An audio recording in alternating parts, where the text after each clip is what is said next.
pequeñas raterías, asaltos callejeros, desvalijamientos de casas, edificios y condominios, toda la moneda corriente de la crónica roja.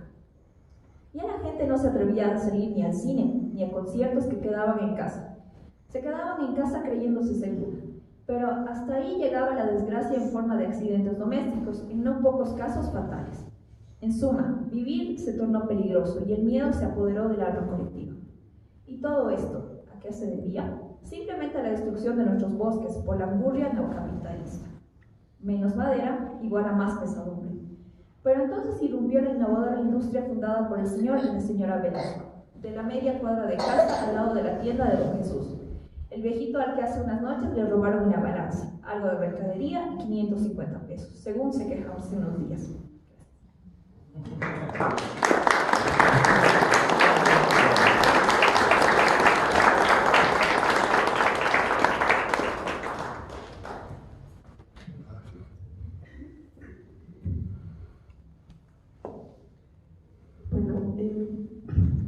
Este es un texto en desarrollo, pero lo quería compartir con ustedes y especialmente con el autor. Este libro de cuentos está hecho de noticias, aunque muchos quieran creer que la ficción y la realidad son opuestas entre sí. Lo real y la ficción aquí se buscan, se coquetean y se encuentran.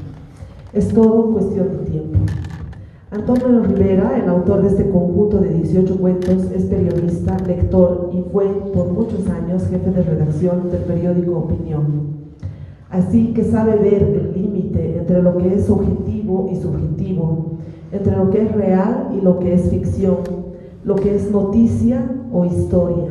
Sabe bien de ese compromiso que tiene el periodismo con la verdad.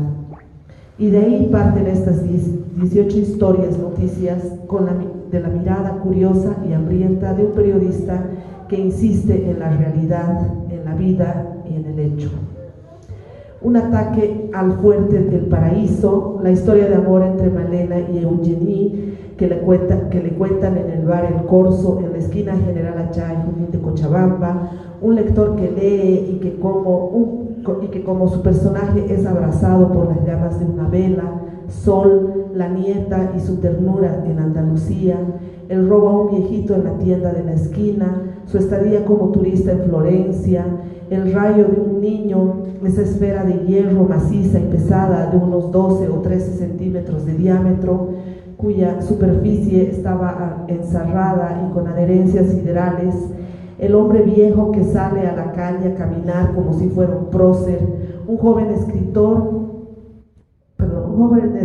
que deja libros en los bolsillos de los abrigos, un circo y su león, un bolquetero con acento porteño, una prostituta llamada La Gata, el olor de la cárcel, la plazuela Corazonistas, la avenida Heroínas, la vida en esos lugares.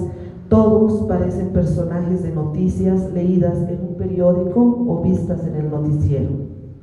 Personas, lugares y situaciones reales conocidas para nosotros. Hechos reales que juegan a ser ficción o corroborar eso que se dice de la realidad, que supera la ficción. Pero el autor juega aquí a ir más allá de lo real y de la ficción.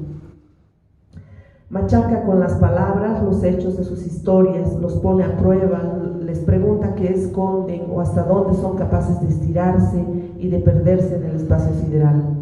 Utiliza la palabra, en algún lado leí que las colecciona.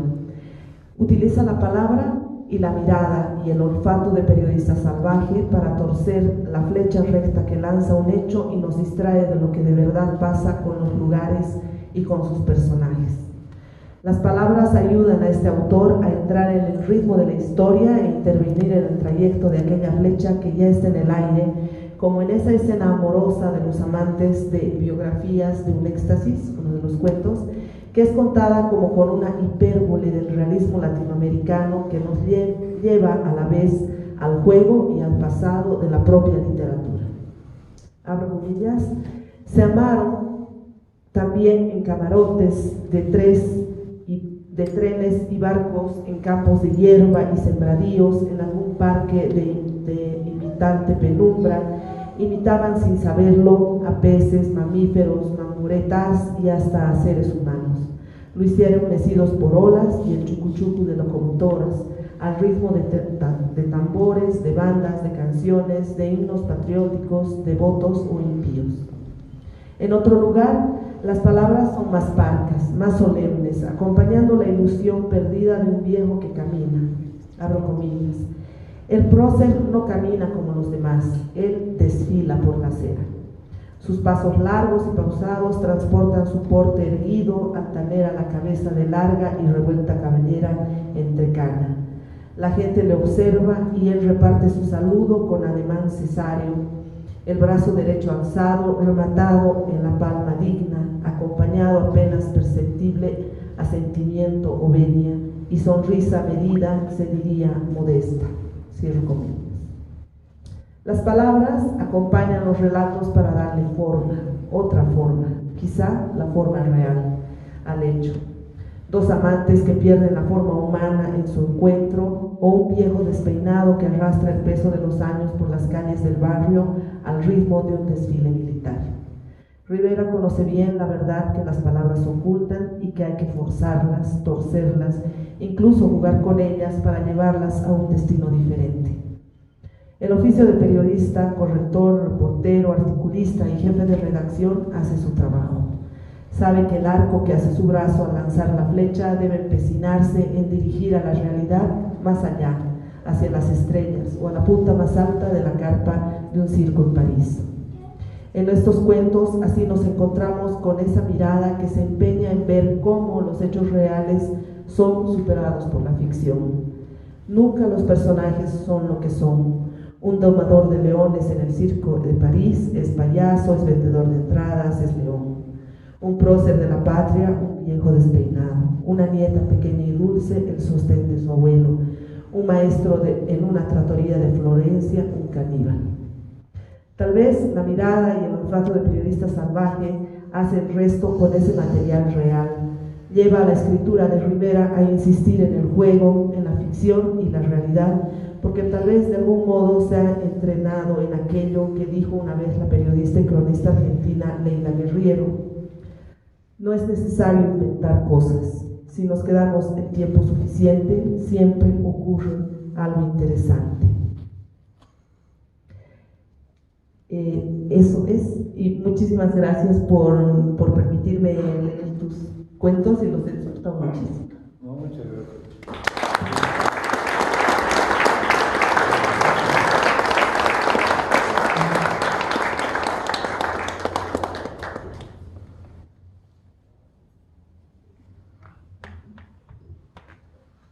Muchas gracias por su valoración, por su asistencia también. Voy a leer un texto que parece muy largo, pero no es sino que la letra tiene que ser grande porque no veo bien. Empezamos. La reunión causada por un libro debería hacerse luego de ser leído ante una concurrencia conocedora de su contenido y con una idea relativamente formada sobre su presunta calidad. Pero nuestras costumbres librescas derivan en un acto antiliterario.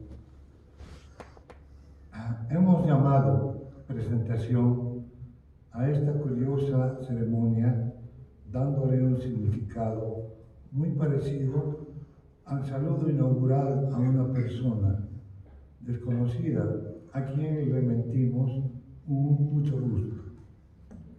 Si viniéramos con la tarea cumplida, podríamos instalar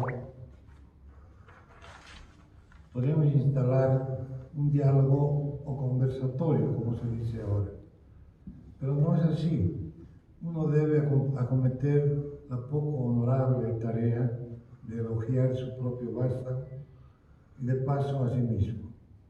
Y aquí vamos, con el con el riesgo de que alguien que sí leyó el libro esté presente y protagonice un episodio de protesta. Tengo que confesarles que no soy titular de una biografía ni muy florida ni demasiado interesante. Solo he creído que venía a encontrarme con familiares y amigos para mostrarles un libro escrito en los meses pasados.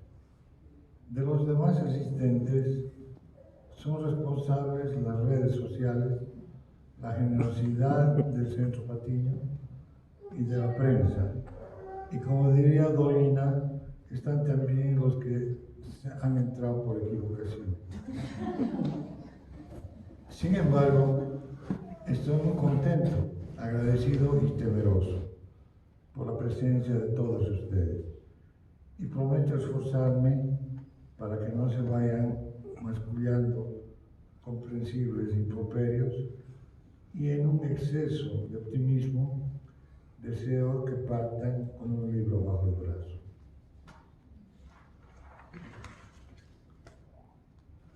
Para comenzar quiero declarar que me considero un escritor diletante, aunque me gusta más el adjetivo amateur por el amor a las palabras. Y no quisiera que se me acuse de escritor profesional.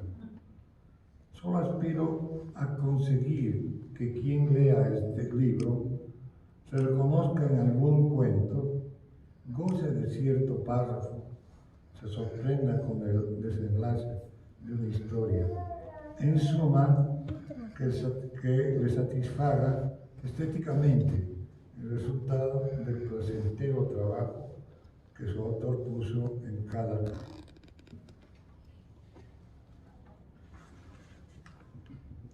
Bien pensado, todo artista, escritor o pintor es un diletante en el sentido de aprendiz. En el errar, en todas sus acepciones, radica el arte, en la búsqueda de la perfección de la pieza literaria, del cuadro, de la voz, la justicia.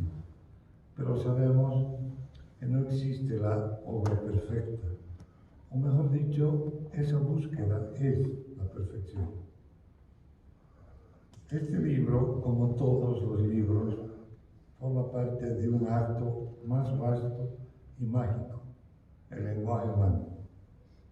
El portento que podríamos calificar de colosal, a la espera de inventar otra palabra que lo deje en minúsculo. Lo grandioso del lenguaje es que con solo 27 letras se pueda escribir todo lo que está escrito y lo que se escribirá.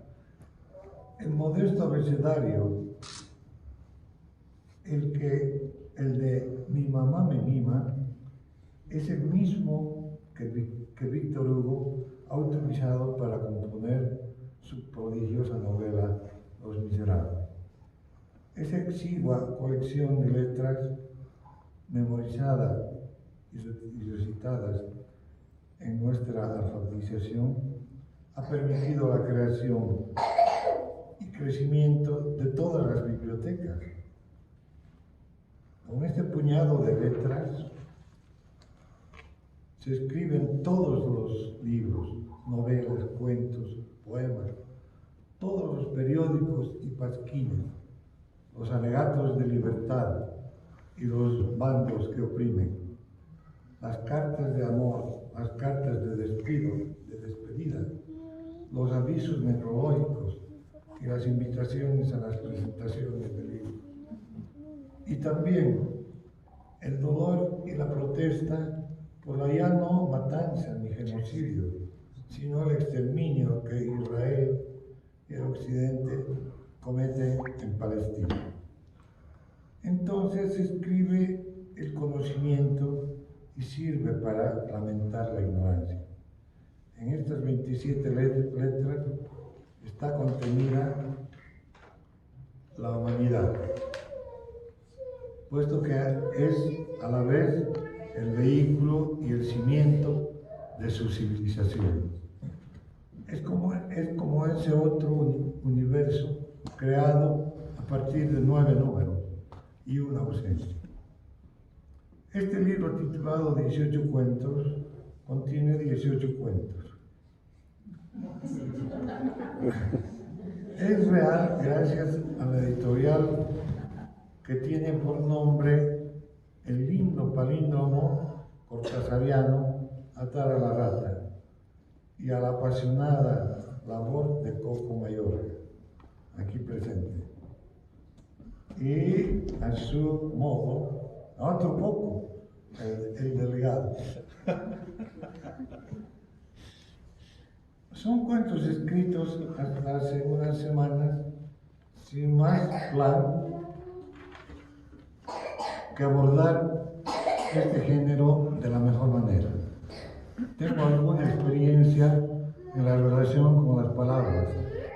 He leído algunos buenos libros de literatura, de los que recuerdo pasajes o momentos de deslumbramiento, que mi memoria guarda, aunque no siempre textuales, pero que sí los retiene como se hace con acontecimientos esenciales. Admito ser autor de varios libros. Aquí me acompañan, hay una mesa por ahí, 4, además de este. Uno es un experimento que consistió en irse a dormir, soñar, levantarse y antes del café escribir un atolondrado recuerdo de ese sueño. Luego abordar esos textos en lo posible sin añadirles más que cierta redacción. Se titula Los sueños y sus cuentos. También está este más conocido entre colegas.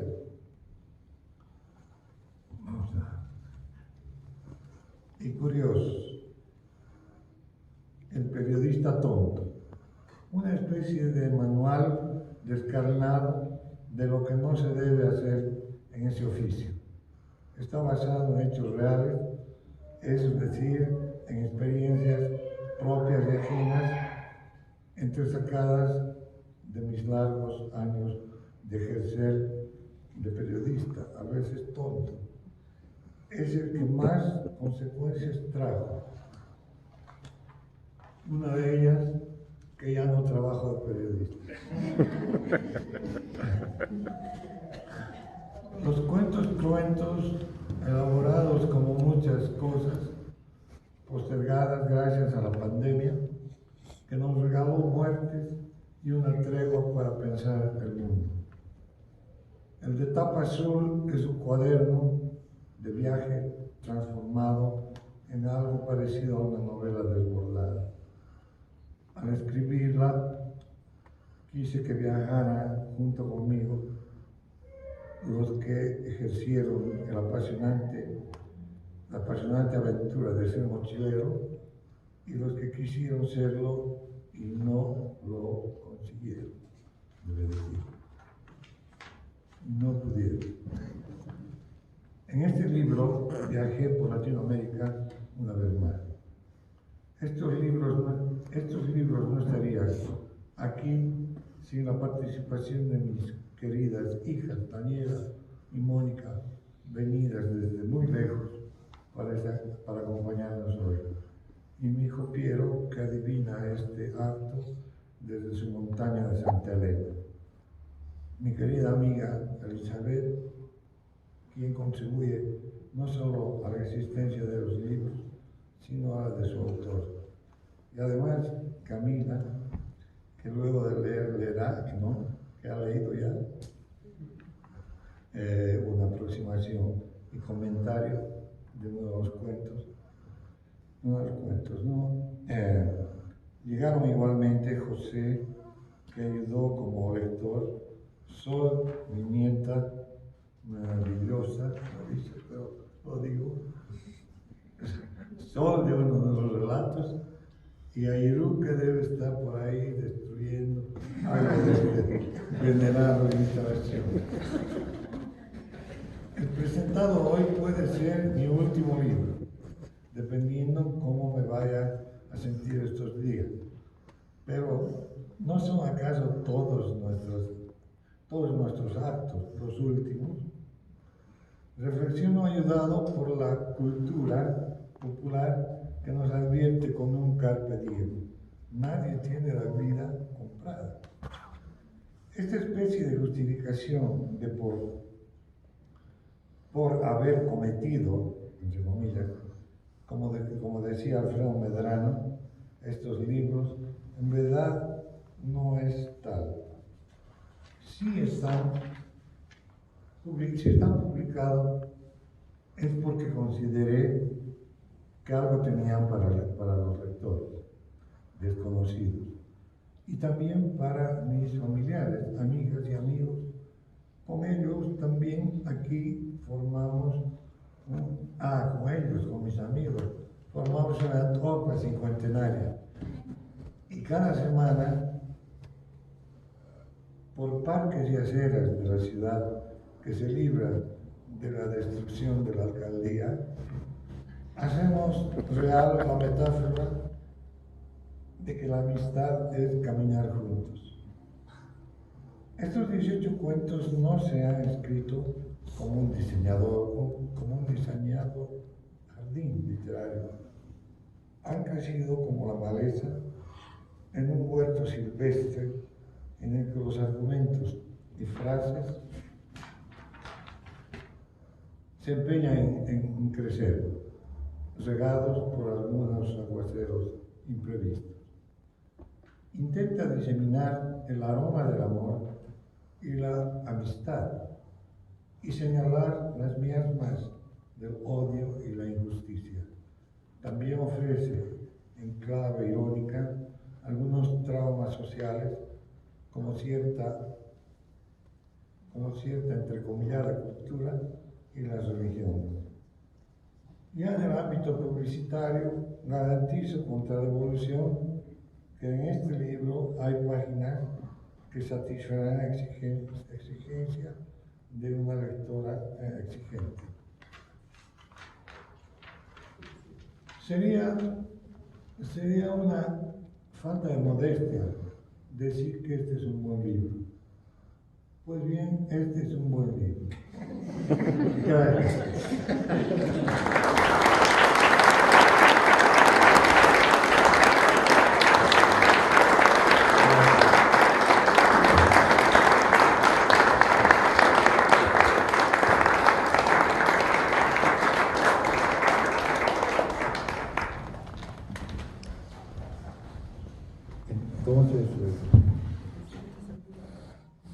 Entonces sí, hay un vino para brindar por este libro, por esta noche. Por favor, ¿sí lo hace? ¿Dónde? Aquí en la terraza. En la terraza. Muchas gracias.